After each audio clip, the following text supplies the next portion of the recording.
we got something a little bit interesting this time going on. So this time around, we have Balloon actually getting Zerg on that remake. So we'll see how this ends up going, how this rolls. Bets are now closed at this point, guys, and well, let's get into the match. Spawning here in the bottom right corner of the map of this fresh best of 3. For my insanity, it's going to be the purple Zerg player, Balloon. In the upper left, as the red Zerg player, it's Namshar. Alright, so to explain this real quick, guys. Namshar, Grandmaster, Zerg player, fantastic, whatever, awesome. Balloon, ex-StarTale player. Protoss was his main, thus it is his best race. He claims Terrence is worse, and through casting experience I would have to agree, no offense Balloon.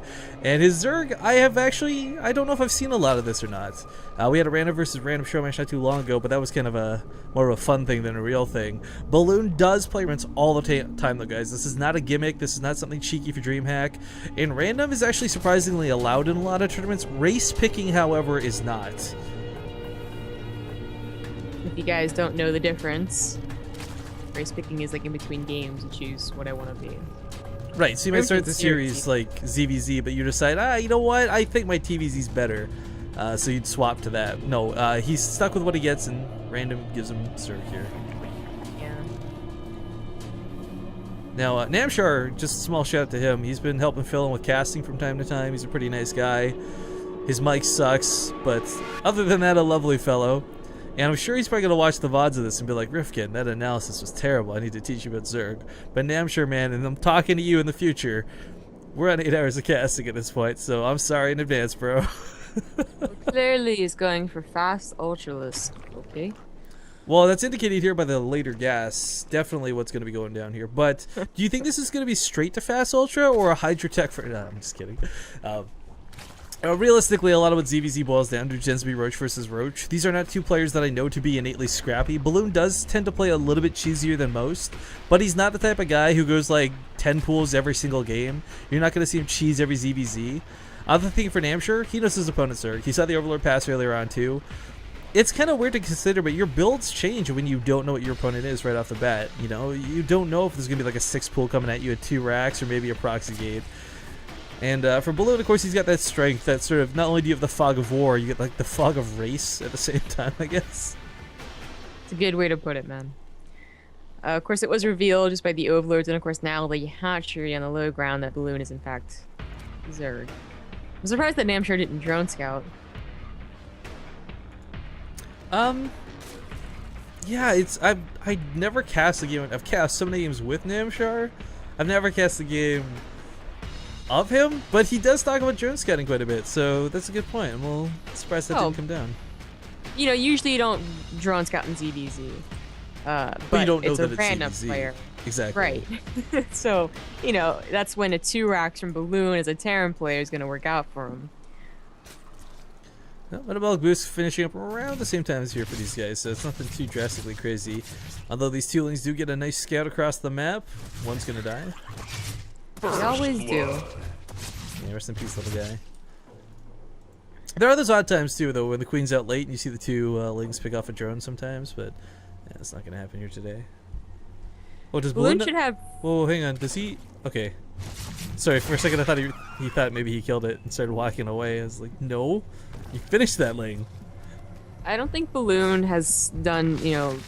Usually it's 2 lings for each player get in. It just always seems to happen around, I guess, 5 minutes.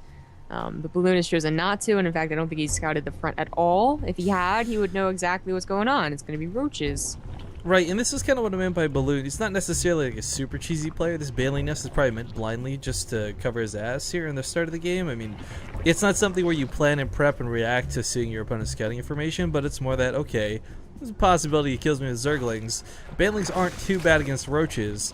For the first 10-12 minutes of the game, a bailing nest is a nice catch-all. That's true. And of course with the lair, that definitely means he's not going to go for it. He's probably going to go for mutas, though, with 3 more gases. Oh yeah, no third. That's actually a really interesting choice to do this off of no scouting. Of course, coming here, he's going to see the Roach War and Wiglet. He knows his opponent's got a lair. So he gets a drone kill out of this. 2 Spielings going right to the main. Ooh! Oh, that's dirty. Namshar, oh god, please. Don't play ring around the low Rosie with this ling. You need to go scout these 2 banlings, man. This is such a cheeky move out of Balloon, but I love this. Okay, it gets scattered. Sadly, one Baneling, not the biggest threat. Gets a kill for it. 2 kills for it. Yeah, that still pretty good. That Ling distracted and it also took it down just low enough that one Baneling worked. MVP, MVP, MVP. Now, Balloon is going to still go mutalist, guys, but there's kind of this rule of thumb here for ZvZ. If you go mutas and your opponent does not go mutas, you stop going mutas. Getting about 10 out is perfectly fine. In fact, it's really good. But if you invest beyond that, you're asking for trouble. Combination fungal growth, spore crawlers, hydralisks, these are things that they're not very easy to overcome. Both players also slapping down thirds, but this will ultimately most likely result still in the Roach War for the late game. I was just wondering where that Ling attack was, and there it is scurrying across the map, seeing if it can deny the third of Namshar. It's definitely very common. And I mean, this really isn't a whole lot of Lings. Sometimes you see a lot more, and they're starting to flow out. But Namshar already has enough roaches, and now it's going to be a situation where Balloon just has to survive. This happens almost every single ZvZ, unless it's, you know, Muta versus Muta. But the roaches come, they attack, they maybe meet a spine caller and some queens, but the Mutas eventually clean them up. The question is how fast. Oh, nice round on these roaches. Balloon's actually going to get all 3 of them. You know, Balloon didn't go for any Mutas. He went straight to roaches. But he lets Spire complete? That's odd. All that does is mess with your timing, so the roaches, as they appear right now, end up being quite deadly. Where are these drones going? They're going to the main and said, you know what, nope, never mind, I'd rather die at the natural. Queen's also going to fall. Balloon's sadly not going to be able to kill the third. Namshar almost lost that base, but it's not going to be worth it here in the end. He's going to lose a couple more roaches, but the drone count has dwindled pretty hardcore. Down 18. And that's still, that number's going. Yeah, he took too much damage. That roach counterattack, I mean, I could have sworn that Balloon saw it, and I was honestly surprised they didn't try slapping down some spine crawlers, because I think he would have just barely had enough time, or at the very least, it would have bought him some extra time just shooting down the building spine crawler. The Mutas coming out are weird, but we got an infestation pit out of Namshar, so this is going to cover his bases. I'm just trying to think, like, at all the times to cast them, I don't think he's mentioned that he's a Swarm Host player, and I don't imagine that'll be the case here for ZvZ. So I'm thinking Pathogen Glands. Yeah. Balloon did eventually get those Mutas. He got only 4 though, which it really isn't that big of a deal. I mean, they really aren't that big of a deal compared to any Spore Crawlers, so fighting scenarios where they can do any damage is usually very rough if your opponent knows you're going for him. But 4 is just, like, even if he finds a spot with no Spore Crawler, you can't do anything with him. Yeah, there's an infestation pit coming out, but you know, this is like the perfect time for the put at what cost emote, because there's just that huge drone deficit. He's not even able to mine from all his gases right now because he needs the minerals. Not only does he have to drone, but at the same time he still has to create an army behind this. And his army supply not totally screwed at the moment, but Namshar's is going to eclipse him very quickly. Yeah, Namshar's just waiting for the larva, it looks like. Or waiting for the opportunity to make the infestors. Obviously, we got chase far. Dedication. Now, there are Spore Crawlers up and up for Namshar. So, I mean, the Mutalist harass potential, not really there. Sometimes you'll see them get in between the bases, weave around, but with the fungal growths about to be out in a moment's time, if Balloon gets caught, I mean, it's only 4 Mutas, but still, even if he gets caught by a fungal, that's kind of the end of the Mutas. Honestly, with 4 Mutas, it's probably better to try and bait out the fungals. I would be disappointed if Namshar had to use fungals on the Mutas. Well, it's probably not going to be like one of those you need to use them, but if it's there.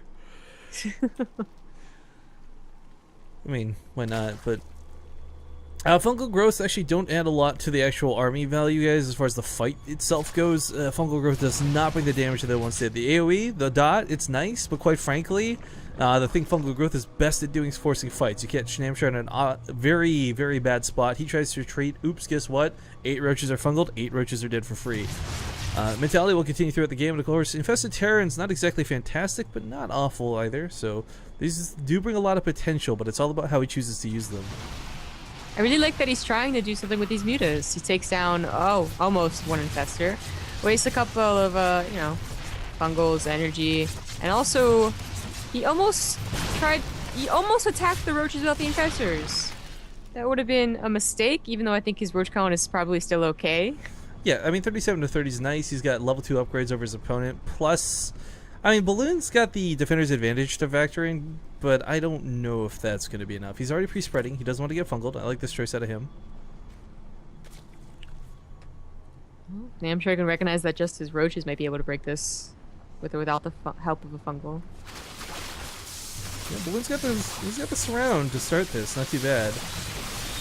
Not bad at all. This drag actually is really important. Not only is he doing a ton of damage to the roaches here with like 9 fungals, but it keeps them from moving into the fight. They couldn't get in range to fight the roaches on the right side, giving Namshar a very large advantage on the left. So that small pullback, that small sort of nudge to the side ends up being such a big deal. The roach count now 29 over 14, and while there's not a lot of fungal growth left, even the queens are here for a couple transfuses. GG's going to be called. Namshar will take game number 1 in this best of 3.